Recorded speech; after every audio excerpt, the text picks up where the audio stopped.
What's up, guys? I'm espben on physical my week 8 predictions, and let's get going. The first game we have the Baltimore Ravens against the Arizona Cardinals. I'm taking the Baltimore Ravens here. They're gonna be coming off a tough, unexpected loss to the Jacksonville Jaguars on Monday night.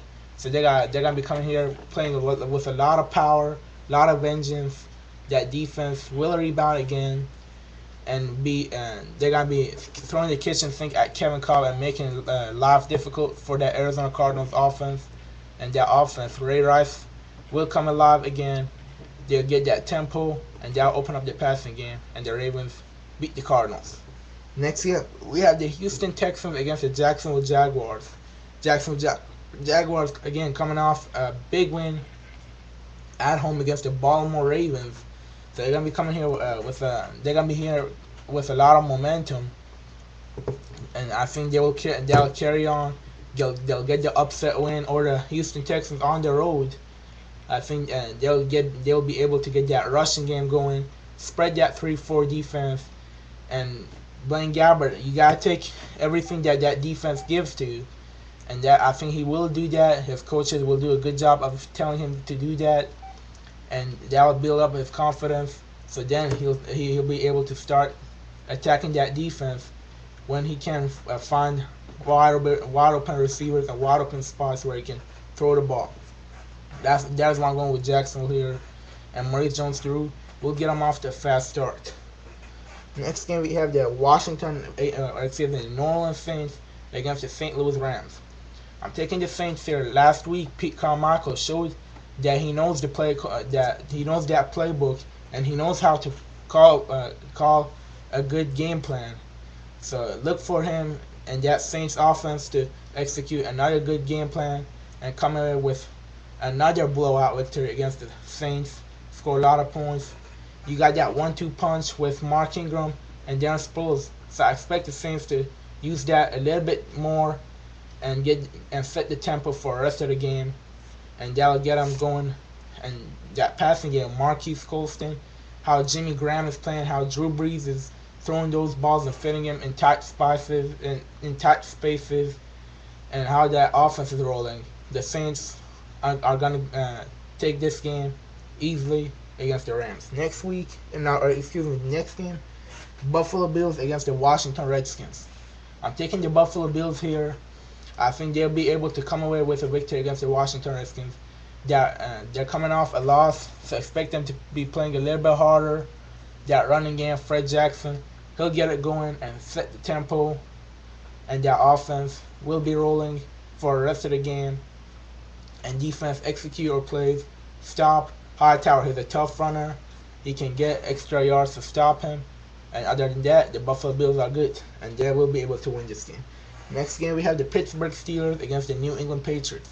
I'm taking the Pittsburgh Steelers upset win over the New England Patriots. I think that defense will be able to slow down that offense of the New England Patriots. That's something hard to do, but I'm saying that I trust in them to do a good job of slowing down that Patriots offense and bump around Wes Welker. You know that this league is a copycat league, and Dallas did a real good job at slowing down Wes Welker a couple of weeks ago. So look for Steelers to use a little bit of that in their game plan. Bump around Wes Welker and be double coveraging him and stopping him from catching the balls, and that's the way you'll be able to stop that offense of the Patriots. But they got too many playmakers, Aaron Hernandez, Rob Gronkowski.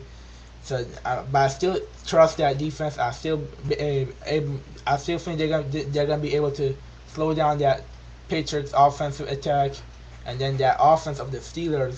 They've been catching fire lately, and they're gonna be going on against a bottom 5 defense of the New England Patriots. So, expect them to score a lot of points, and that's why I'm taking the Steelers.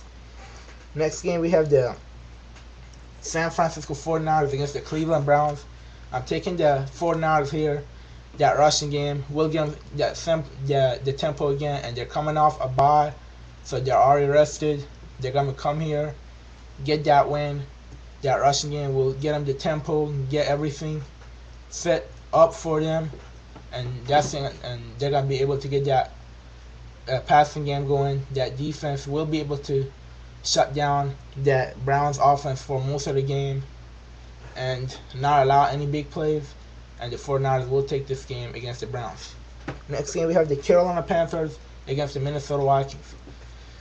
The Carolina Panthers last week they showed a lot of glimpses of how they can run the ball, and they're gonna be coming here using that 1-2 punch of Stewart and D'Angelo Williams against the Minnesota Vikings. That'll get them the tempo going, and from there, Cam Newton should have another solid day against that Minnesota Vikings defense. Maybe another 300-yard game. Who knows? But I think he'll have another solid day, and the Carolina Panthers will be able to come out with a victory against the Minnesota Vikings at home. Then we have the Miami Dolphins against the New York Giants. I'm taking the Giants here. I think that 1-2 punch will be just too much for that Giants or the Dolphins rushing defense with Ahmad Bradshaw and Brandon Jacobs. They're two tough runners to bring down, and that'll get them the tempo. That'll get Eli Manning that tempo he needs and that offense to keep rolling and keep the chains moving, and that defense will be able to take care of business against the Miami Dolphins, and they'll be able to get the W against the Dolphins. Next game we have the Indianapolis Colts against the Tennessee Titans. I'm taking the Titans here. I think they're gonna be coming here. Chris Johnson has had a dismal season, but I think he's gonna get that. He's gonna get on rhythm again this week, and he's gonna have another 100+ yard against the Indianapolis Colts rushing defense. That'll get the Titans that tempo that they need, and then from there, that passing game will take over. Their defense is hard enough to stop the Indianapolis Colts, and the Titans will take this game and with a W. Next game we have the Detroit Lions against the Denver Broncos. I'm taking the Detroit Lions, 2 back-to-back losses, so expect Detroit. excuse me. Expect Detroit to come out with a vengeance and play harder for Jim Schwartz and try to get that W. That's gonna be a crucial win for Detroit, because if they're not gonna be able to get that W, then there's a sign that season might be going down already. Matthew Stafford will not be 100% this week, and so look for the Denver Broncos to throw the kitchen sink at him. I think he's gonna be connecting a lot of balls to Calvin Johnson against that struggling secondary. Detroit Lions will come in with a victory. Javid Best has to step up big time. I think he will. That defense will be able to stop Tim Tebow and the Broncos, and they'll come out with a victory on the road. Next game we have the Philadelphia Eagles, or excuse me, the Cincinnati Bengals against the Seattle Seahawks in Seattle, which is something important always. That 12th man's gonna be there. I'm still taking Cincinnati. The Seahawks have a lot of holes in that secondary, and they're gonna be without Marshawn Lynch. So I'm taking Cincinnati in this one. I think their defense will be able to hold up and shut down that Seattle Seahawks offense for most of the game, and that offense will be able to take care of business. Andy Dalton to AJ Green is gonna go off once again against that Seattle Seahawks secondary, and the Cincinnati Bengals will come away with a win. Cedric Benson also should be X factor in this game for the Bengals. He will be able to get down that tempo and take the crowd out of it a little bit. And I'm saying little bit because that crowd never stops. Next game we have the Sunday night game between the Dallas Cowboys against the Philadelphia Eagles. I'm taking the Dallas Cowboys here. The Philadelphia Eagles coming off a bye, but still not regrouped. I think Dallas will come away with a victory. Their defense will be just too much to stop and handle. DeMarco Murray showing last week that he is a tough runner, so he'll have another solid game.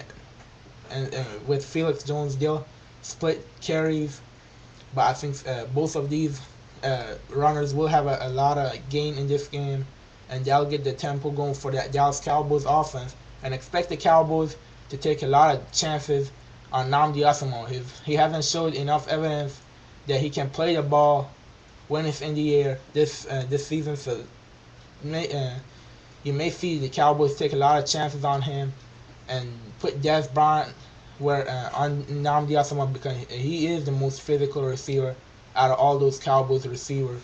So look for them to be connecting a lot of passes to Des Bryant. Jason Wynn should have a solid game, and the Cowboys take this game on the road. Next game, we have the Kansas City Chiefs against the San Diego Chargers. I'm taking the Kansas City Chiefs because I think that game will be at home. That place will be crowded, and that place will be loud, which will help the Kansas City Chiefs. And I think Haley, turning around that team off after an 0-2 start, they're on a roll now. And the San Diego Chargers coming off a loss. They're going to be playing hard, but I still think the Kansas City Chiefs will take this game at home against the San Diego Chargers. And also Thomas Jones should have also a nice game against the San Diego Chargers rushing defense. Alright, thank you for watching. Please subscribe, rate, and also go to my Facebook page at www.facebook.com/ESPN360. And also check me out on Twitter at ESPN360.com or www.twitter.com/ESPN360. Alright, thank you for watching, and see y'all later.